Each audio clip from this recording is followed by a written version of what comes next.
Today I'm going to interview Michael Tobin. Michael's grandson, Tommy, is a pupil in Clonoulty National School, and Michael is a keen supporter of GAA and travels all over West Tipperary to follow Clonoulty Massmore and all the other teams in the hurling championship. Now, Michael, can you just start off by giving us your name and your date of birth? My name is Michael Tobin, born on the 15th of June 1936. I grew up anyway in the late 30s, different times from today. Everyone was very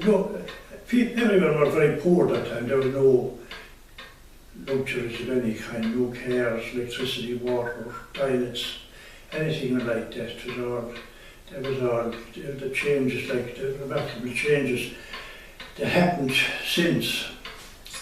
That's life. And did you come from a big family, or? Well, there was 3 girls. I was the 4th, and I had a younger brother. And our father died in January 1941.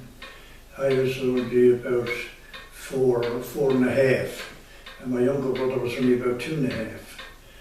So there was 3 girls older than I, but the eldest would be about maybe 10 or that way. So it was tough all going on. My mother at those times were very hard.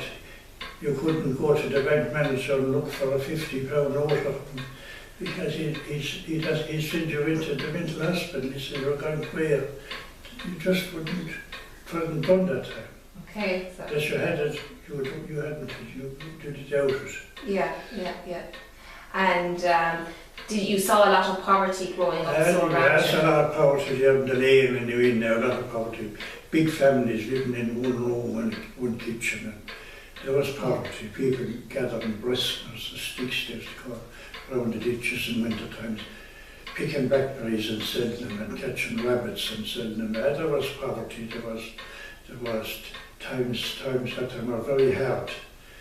But the only thing about it, everyone was in the same boat, and there was nobody looking down on anybody else. They were all the same. Okay. So when you were a young boy, you might have remembered the outbreak of World War II?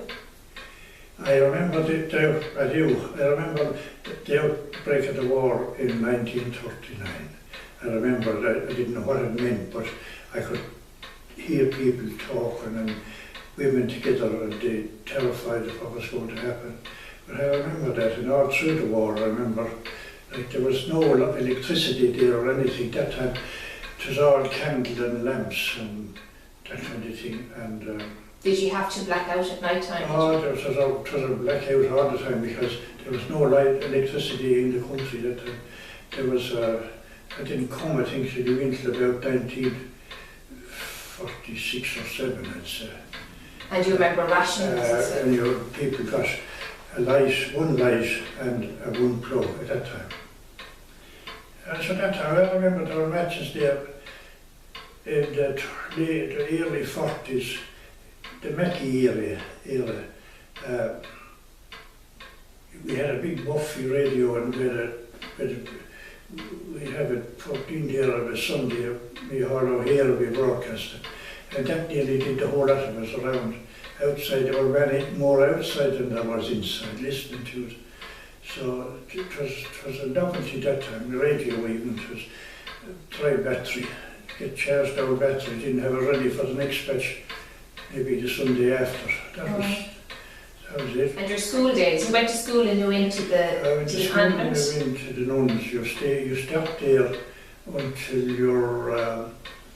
you get your first communion, and after that you had to move across the road to the private school, and which was still there, the old building. It's only one room, one teacher at each side. The teachers faced each other, and half the class with their backs to each other. That was it. There was no toilets there. So your 2 teachers? One in a corner, that was it. Your 2 teachers in one classroom trying to teach? Corner thing. And no play area at all out the road.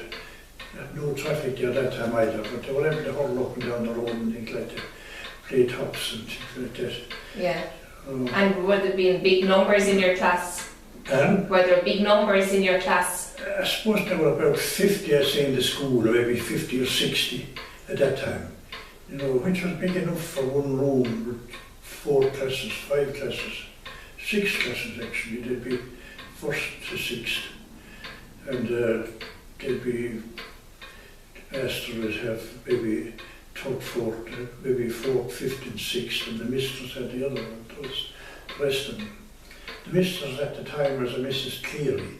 She lived in Clonoulty, and she used to make it out on a bicycle all winter time and summer time and she'd have a young lad in the carrier, all the lunches and the books in front of her in a big bag basket, and she'd have 2 more cycling by the side of her din.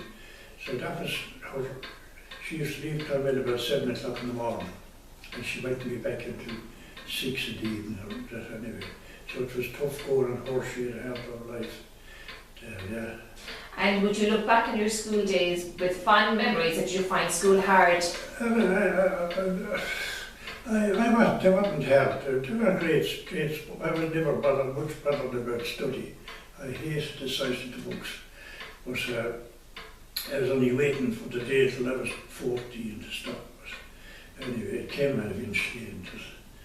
So you left school at the end of primary school? I learned more after leaving school than I ever learned going to school. Now that's the kind of way it was. And when you left school, what did you do at 14? I went straight into the farm and at home because we had, I had nobody there. My mother said stay at home. So I stopped at home and carried on there. Oh, you were the eldest son? So, yeah. And you had a pub and a shop? And we had a shop on farm. about 40 acres. Yeah. And I had never much time for the pub. I hated it, to tell the truth. It was all, you're there all night and all day when it fell hanging in, sucking out of pints. And it was, I couldn't stick it, but we got rid of it anyway and moved out. And did you have a book in the shop did you give credit in the shop? That time you did, you gave credit. You paid, and the credit at that time was from harvest to harvest. Oh. And when the farmer went in with trash and the harvest time, he'd come on and he'd pay the bill. And that was it. Have you any other stories to tell from your school days? Or did you find that the discipline? It was a long time ago. I remember sometime maybe that time again, around that time, we'd be getting summer holidays. We'd be all brought into the big room and they used to give prizes to young kids that didn't miss a day. Yeah. So I think I didn't miss any day. I think I got 6pence. But I know in and out the doors, inside the door, and the little small nun there, she was coming out one time and I closed the door behind her and I caught the veil and I swept the veil off her. And there was never such laughing and all because no one ever saw her head before. With such a darkness her hair had. Yeah, but she was embarrassed and so they all enjoyed it anyway. And another incident in a Christmas time, Santa Claus came to me and he brought me a little cap. So we went back after the summer holidays, the Christmas holidays. And a couple of days after Hanbale, I said I'd bring the cap one just to show it to the lads and a bit of it. So we were in a bit early and the teacher hadn't arrived. We were working away. Next thing she came in anyway and I produced the cap one. And I had a cap in it and I banged and she jumped and she ran. So she ran up anyway to the other room and she brought down the Red Mother. So the Red Mother kept taking very cagey coming down to go. She was wondering, like she sent for the guards. Didn't know what she was facing, but she chanced it anyway. Because she came down anyway and she disarmed me. So it turned out to be only the cap one. So I think I got a piece of a tail enough for that. I think I did, yeah, the cap one didn't come anymore. And did you ever see the stick when you were in school? Did you ever see the stick when you were in school? Did I ever get as bit of a stick? Oh God, geez, yeah. Not in the convent there, but across the road when you go to the master. He had 2 sticks, one an ash one, an everyday one. And the other one was, he called it the bishop.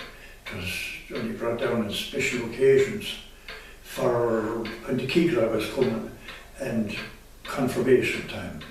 The Keegra, he called the stick the Keegra, the bishop. So the bishop was produced in, and he'd use the bishop all right. He wouldn't be too bothered about where he'd use it, but it did the business of him anyway. He pushed away did after the confirmation he came, and we went back to every routine he came. But I know he was all right, but only make lines as he did years ago. Well, you said you had 40 acres at home, so you would have gone to the market and to the local fairs in Clare, maybe, wasn't you? The fairs, we used to go to the fair in Clare. You'd have to be up at 2 o'clock in the morning, have your breakfast and walk. You'd have to be in Clare by 7 and hold the cattle there till about at least, if you sold them maybe at 8, you'd still be holding them there maybe at 12 o'clock. Yeah. Before the fella that bought them would take them away. Yeah. You might have to take them to the railway then, or take them out to Mitchelstown Road. And for the railway in Clare, is railway to load them there, or else they'd load them in a loading bank out to Mitchelstown Road there. Right, and did you have to walk the animals into Clare? You did? You'd be lucky if you had them sell, you'd have to walk at home. Oh, yeah. So, and prices were bad, were they, at that stage? They were hopeless. Yeah. What, £3 or £4 for good yearlings fed with Indian meal and hay, like for all the winter. And you said as well, you lived through when you were young, you lived through the economic war.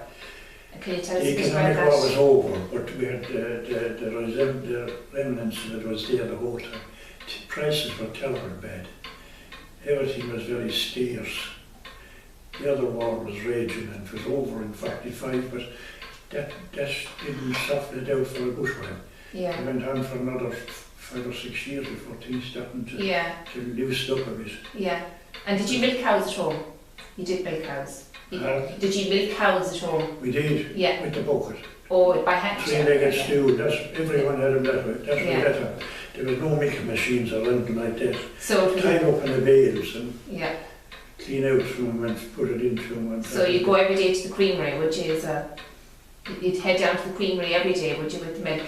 Oh, you go to the creamery every day in the summertime, Yeah. And it was the old time creamery there. It was, the boiler had to be lit about 7 o'clock, and there were not many sticks that time and tough and things like that. There was coal was even rationed. Couldn't get coal. So it used to take an awful long time to get up steam. Yeah. So often they'd get a breakdown then and there'd be the queue of cars up the road. Yeah. When I used to do the creamery before I went to school, over to the boys' school in there was. What age would be 9 and 10? I'd say it was about maybe 9 or 10. Yeah. But and you drove the horse horses. They thumbs up for me and put me in. I'd bring the creamery book and that's to do the rest. Oh, that was about the size of it now. Yeah. You stayed in farming all your life. You moved away from the mill, but you remained farming all your life. All my life, And can you tell us what are the biggest changes you've seen in farming since when you were a boy? Sure. I'll tell you the changes. I went from cutting headlands with a scythe around the ditches before the binder would come in and cut the corn. Now that's as far back as I can go, but before that they had even more primitive than that, I believe. But that was it. I never remember the horse thrasher, but I remember the thrashing mill. I went to thrashings for maybe 10 years. Yeah. And from farm to farm and that. Yeah. Also that time of the year to be up to October, maybe, September, October. Yeah. And they were hard old times that time always. But they were great old times. They used to, when the people that had the thrashing would have a quarter cask. Yeah. It was running low in the evening, they'd go off for another one. So they come around here with mugs and cups, and you'd be thinking, you'd be chaff mixed up and all, but I think of the way it didn't make any difference. Yeah. So the machinery has made things a lot easier. There was no machinery that yeah, time. it's totally different. The two horses and plough, single side plough, and spring hammer and a grubber, and that things like that, crusher, and Yeah. there was nothing there. No, which is after that was went into the 50s before, I suppose, the tractors. Nearly every farm went in for that on got a Ferguson. Yeah, yeah. A small Ferguson. They were a huge improvement. Yeah. But you had a two-side ploughing it. Yeah.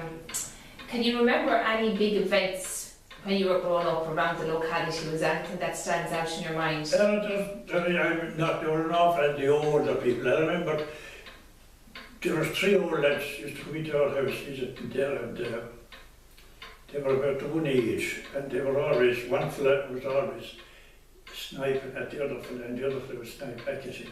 But they were the best of friends, but they were always on one another. But one of them went anyway to Clonmel one day, and he bought a new suit, and he was at Mass a Sunday, and they happened to meet this fella again, and he was so proud, going over, and he caught the tail of the shirt, the tail of the coat, and he said, "Look at that," he says, "look at that suit," he says.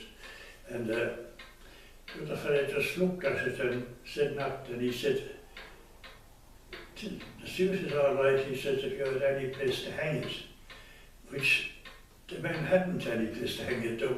He was living in a stable, and there wasn't any place to hang it. So you the people were very wishy that time. Yeah, They yeah. were terrible wishy. And do you think people visited each other a lot more back then? They did, yeah. You'd never hear of anyone fight with one another, and they'd be sniping at one another and having jibes, but they'd be the best of friends after it all. You know? Yeah. There was no, there was not. Yeah.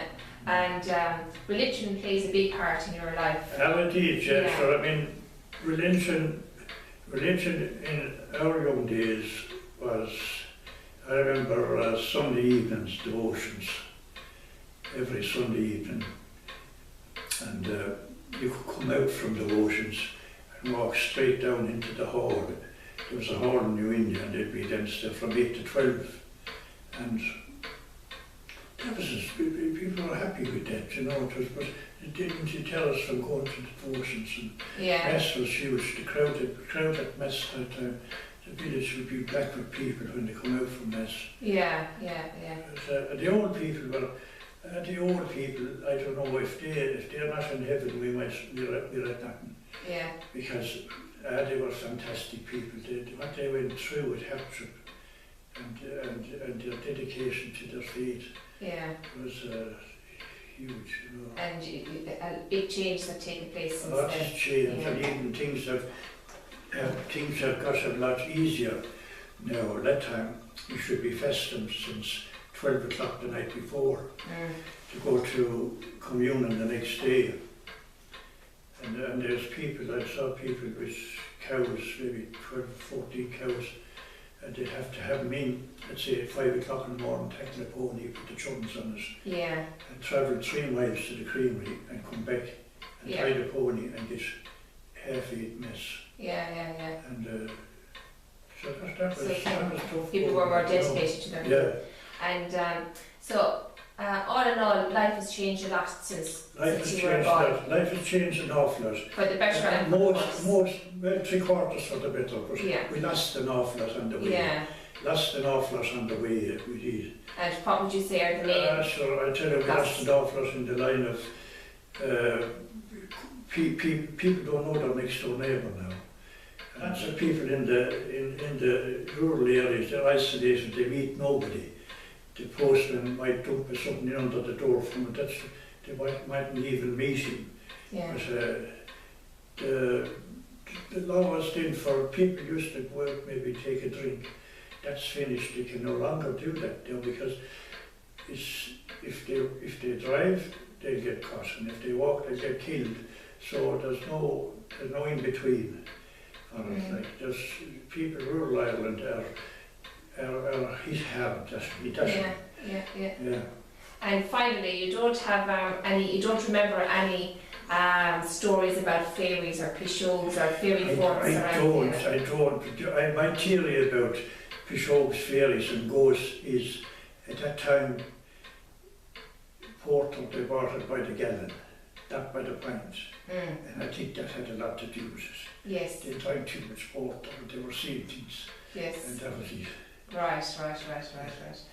And you got married. You married in 1965. Oh, that was 1965, yeah. To Josephine from Josephine Borlahan. Ryan, she's from Borlahan. Yeah. It was one of the best days work I think I ever done, yeah. Yes. Yeah. And even though Josephine is just down the road from Borlahan, you travelled to Tramore to meet her first of all. It was just an accident, like we went down. We went down one evening down to Tramore. Yes. It was a nice summer Sunday evening, yeah. Okay. And she just, I suppose, she was on a pioneer excursion, I think, on a bus. Yes. So that was it. There was no barroom there, like the Atlantic barroom. I had to demolish Lambo, but Yeah. there was be one dance from 6 to 8 or something, and then another one from half 8 to 12 or something. Yeah. That time there was double, big crowds there. Yeah. Thank you very much, Michael. That was very good. That's great. Thank you very much. Very good.